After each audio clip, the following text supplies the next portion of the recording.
कहते हैं हौसले बुलंद हों तो मंजिलें आसान हो जाती हैं। कुछ ऐसा ही कर दिखाया है जबलपुर की बेटी रूबीना फ्रांसिस ने, जिन्होंने अपनी दिव्यांगता कभी आड़े नहीं आने दी और पेरिस में चल रहे पैरा ओलंपिक में भारत को ब्रांज मेडल दिला दिया।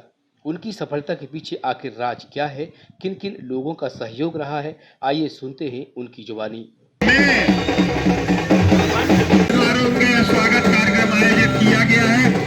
मैं इस स्वागत कार्यक्रम के लिए आमंत्रित करता हूँ श्री हर सिंधु तिवारी जी को, श्रीमती माया सिंधु तिवारी जी को, हमारे दोनों मंडल अध्यक्ष भाई प्रतीक दुबे जी, भाई मनोज यादव जी, साथ में संजय गिरी जी। हम सब बहुत गौरवान्वित हैं आपका स्वागत करके।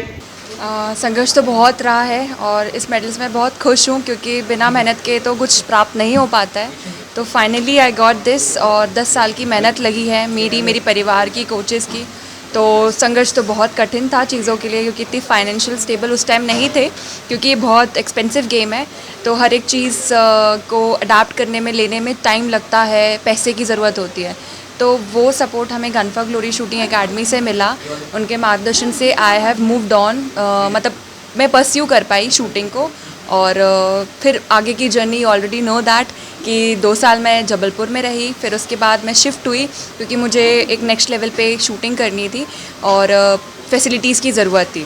तो वो मुझे MP एकेडमी प्रोवाइड कर रही थी। वहाँ पे यशोधरा मैम के स्पोर्ट्स मिनिस्टर जब वो थी, उनके अंडर मैंने बहुत सारी चीज़ें सीखी हैं, बहुत सारी चीज़ें उनसे मोटिवेशन मिला है मुझे।